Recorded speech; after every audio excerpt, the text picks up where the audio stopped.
एक 80 साल का बुजुर्ग आदमी अपने बेटे की बहू से 2 लाख रुपए मांगता है। तो बहू जो होती है वो बोलती है ठीक है मैं दे दूंगी। तो फिर वो क्या करती है, अपने पति को कॉल करती है और बोलती है कि पापा जी हैं जो मेरे से 2 लाख रुपए मांग रहे हैं। अब क्या है, बेटा बोलता है ठीक है तुम दे दो।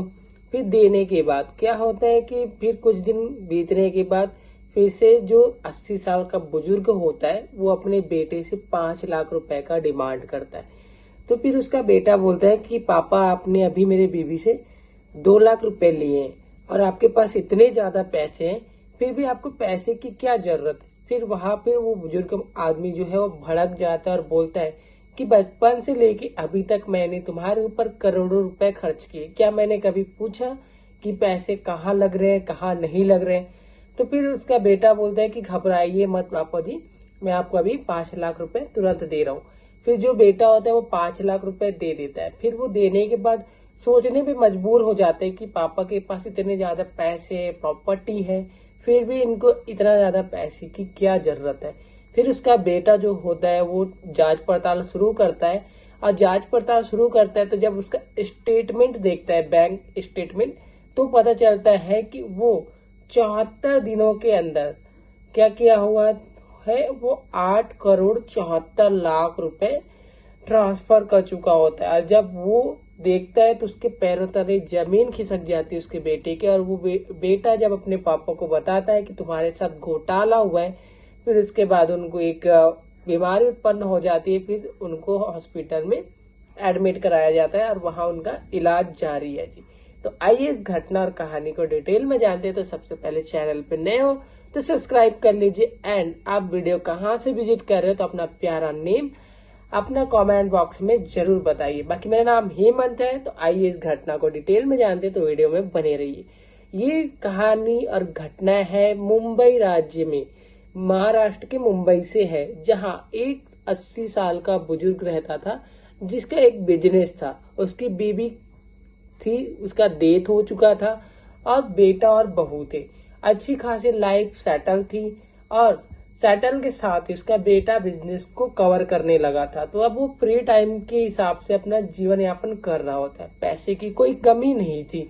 एक मोबाइल था जिसके जरिए से उसका टाइम पास हुआ करता था। सोशल मीडिया में वो एक पेज से दूसरे पेज पे पलटते रहता था।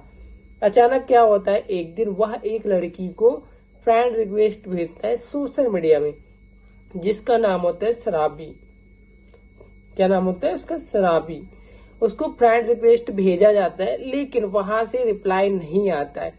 काफी दिन, 2-3 दिन वो वेट करता है, लेकिन वेट करने के बाद भी वहां से नहीं आता। फिर एक दिन अचानक 3-4 दिन बाद उसके साइड से वो मैसेज आता है फ्रेंड रिक्वेस्ट का। एंड फिर वहां से सोशल मीडिया में दोनों बात करना स्टार्ट करते हैं। मैसेंजर पे बातें होते ही रहती है। इसी बीच महिला बोलती है कि मैं एक तलाक शादीशुदा औरत हूँ और मेरा एक बेटा है जिसको समाज के हर लोग नोच खाना चाहते हैं। इसी वजह से मैं तुम्हारा भी फ्रेंड रिक्वेस्ट नहीं ले रही थी, क्योंकि सभी मर्द एक जैसे होते हैं। ऐसा वो क्या है, महिला बोलती है। महिला के बोलने के बाद जो होता है, बुजुर्ग आदमी बोलता है कि मैं एक 78 साल का बुजुर्ग हूँ और मेरी जो वाइफ है वो खत्म हो चुकी है। पैसे की कोई कमी नहीं है, मेरा टाइम पास नहीं होता है, तो मैं सोशल मीडिया के जरिए तुमसे फ्रेंड बनाना चाहता था, इसलिए मैंने तुमको फ्रेंड रिक्वेस्ट। अब धीरे धीरे क्या होता है, दोनों में बातचीत होते रहता है और करीबन 2 मंथ का टाइम हो जाता है। दोनों सोशल मीडिया से व्हाट्सएप पर आ जाते हैं, व्हाट्सएप से कॉल पे आ जाते हैं। ऐसा बात चलते रहता है। फिर कुछ दिन बाद क्या होता है, उस बुजुर्ग आदमी का उस औरत के साथ बात नहीं होता है कुछ दिनों तक। तो इधर वो क्या है, बुजुर्ग आदमी क्या है, परेशान होने लग जाता है, क्योंकि वो महिला से बात कर करके आकर्षण में आ जाता है। और जब वो महिला एक तरफा बात करना बंद कर देती तो घबरा जाता है कि ये कहाँ चली गई और मेरा बात क्यों नहीं हो रहा है, ऐसा करके।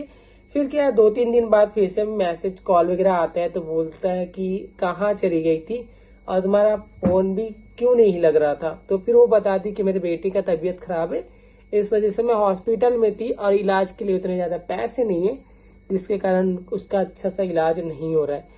फिर इधर वो बुजुर्ग आदमी होता है, वो बोलता है कि कोई बात नहीं, जहां मर्जी तुम वहां अपने बेटे का इलाज कराओ, पैसे की कोई टेंशन मत लो, क्योंकि दोस्त दोस्त के ही काम आता है। इतना वो दिलासा दे देता है। उसके बाद उसके बेटे का इलाज शुरू हो जाता है। कुछ दिन फिर से बात होता है। बात होने के बाद एक तरफा से कॉल जो है वो बंद हो जाता है। फिर क्या होता है, फिर कुछ दिन तक वो परेशान रहता है। परेशान रहने के बाद फिर एक लड़की का कॉल आता है, मैसेज आता है, कविता नाम से लड़की का, और वो बोलती है कि मैं पहले वाले लड़की की दोस्त हूँ।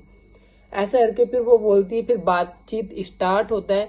बातचीत होने के बाद फिर दोनों का आकर्षण इतना तेजी से एक दूसरे की ओर बढ़ जाता है कि वो वीडियो कॉल पे बात करना, अश्लील बातें करना, अपने आप को दिखाना बिना कपड़ों का, ऐसा एक एक चीज वो करता था। लेकिन बुजुर्ग आदमी को ये नहीं पता था कि जो कविता नाम की लड़की है वो उसका एक एक वीडियो को क्लिप ले रहा है। और फिर बाद में उसको क्या करता है, लड़की जो होती है उसको वीडियो दिखाकर बोलती कि मुझे पैसे दो वरना सोशल मीडिया में तुम्हारी वीडियो को वायरल कर दिया जाएगा। अब बुजुर्ग आदमी डर के मारे वो पैसा ट्रांसफर करते गया और एक टाइम के बाद कविता भी जी थी, वो भी बात करना बंद कर देती है। अब फिर कुछ दिन बाद फिर वो क्या, बुजुर्ग आदमी अकेला हो जाते हैं। अकेले होने के बाद फिर से एक लड़की का मैसेज आता है दिनाक नाम से। तो फिर क्या होता है, दिनाक नाम की लड़की का मैसेज आता है। तो फिर वो बोलती है कि मैं शराबिन की बहन हूँ।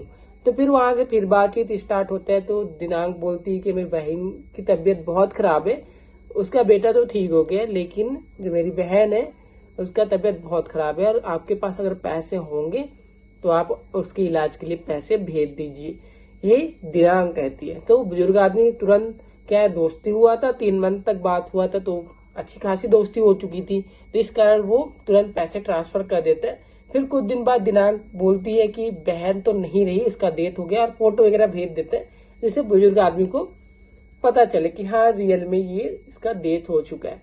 इतना होने के बाद क्या होता है, फिर चौथी लड़की का एंट्री होता है जिसका नाम होता है जास्मिन। जास्मिन बोलती है कि मेरे पास तुम्हारे कुछ वीडियोस हैं जो कविता ने मुझे दिए, अगर तुम मेरा डिमांड पूरा नहीं करते हो तो क्या कर दूंगी, सोशल मीडिया में वायरल कर दूंगी। बुजुर्ग आदमी डर जाता है और बोलने लगता है ठीक है। तो फिर वो बोलता है कि मेरे पास तो अब फुटी कौड़ी भी नहीं है, तो मैं कहाँ से पैसे दूं। तो फिर जो जास्मिन होती है वो बोलती है कि अगर तुम मेरे को पैसे नहीं दिए तो मैं एक नोट बनाऊंगी, उस नोट में लिख दूंगी और आत्महत्या कर लूंगी और तुम्हारा वीडियो सोशल मीडिया में डाल दूंगी। बुजुर्ग आदमी डरते डरते क्या करता है, अपने बहू से 2 लाख रुपए मांगते हैं। 2 लाख रुपए मांगने के बाद अपने बेटे से 5 लाख रुपए मांगते हैं। 5 लाख रुपए मांगने के बाद उसका बेटा जब उसके छानबीन करता है बैंक अकाउंट वगैरह का, कितने सारे पैसे थे, फिर भी पैसे मांग रहे हैं पापा जी, तो इस तरीके से फिर वो छानबीन करता है। तो फिर उसको पता चलता है कि भाई इतने 8 करोड़ 74 लाख रुपए ट्रांसफर कर दिए पापा ने, और इनको अभी भी पैसे की जरूरत है। तो वो सारा चीज अपने पापा को बताता है। तो उसके पापा के अंदर एक ऐसी बीमारी उत्पन्न हो जाती है जो पहले नहीं थी, जैसे बातों को भूलना, लोगों को ना पहचानना, बातों में क्या है, एक दूसरे से बात करने में गुस्सा आना, ऐसा उनके साथ होने लगा था। तो फिर उनको नजदीकी के हॉस्पिटल में एडमिट कराया जाता है। एडमिट कराने के बाद अभी ये जो केस है वो बहुत ही ज्यादा सोशल मीडिया में चर्चित केस है, क्योंकि हर सोशल मीडिया में यही अभी वायरल हो रहा है कि इतना पैसा कैसे ठगी कर लिया गया। और पुलिस को फिर मामला में दर्ज कराना पड़ता है। 6 अगस्त 2025 को ये मामला दर्ज होता है। दर्ज होने के बाद पुलिस जो है वो अपना छानबीन कर रही। अब ये तो मालूम नहीं कि जो 4 लड़कियां महिलाएं थी वो महिलाएं हैं कि लड़के हैं, और वो क्यों घोटाला किया और इनको क्यों फंसाया गया, इसकी अभी तो कोई जानकारी नहीं है, क्योंकि पुलिस जो है वो अपने मामले पे छानबीन कर रही है। अब छानबीन करने के बाद पता चलेगा कि ये मामला क्या है, ये घोटाला क्या है। और जो बुजुर्ग आदमी उसका हॉस्पिटल में इलाज चल रहा है, लेकिन एक बुजुर्ग आदमी को ऐसा ठगी किया गया कि उसने 8 करोड़ 74 लाख रुपए क्या किया, गंवा दिया अपना। और गंवाने के बाद अब ऑब्वियस सी बात है कि कोई भी बंदा या फिर इतना पैसा गंवाएगा तो सभी के होश ही उड़ जाएंगे। और सेम पुलिस ने जब ये दर्ज किया तो उसके पैरों तले भी जमीन खिसक गई कि कोई आदमी कैसे 8 करोड़ 74 लाख रुपए ऐसे ही डोनेट कर देगा, मतलब ट्रांसफर कर देगा बातों के जरिए ही। तो इस कहानी और घटना को बताना, आपको सचेत करना है, किसी के दिलों को ठेस पहुंचाना नहीं है, आपको एजुकेट करना है, ताकि आप ऐसी घटनाओं से अवेयर रहें और अपने आप को सुरक्षित रखें। बाकी आप अपना राय कमेंट बॉक्स में जरूर बताइए। तब तक के लिए मिलते हैं नेक्स्ट वीडियो में। अगर चैनल पे नए हो तो सब्सक्राइब कर लीजिए एंड अपना प्यारा सा कमेंट इस घटना का जरूर बताइए। बाकी मिलते हैं ऐसी नेक्स्ट इंटरेस्टिंग घटना के साथ ही, तब तक के लिए खुश रहिए।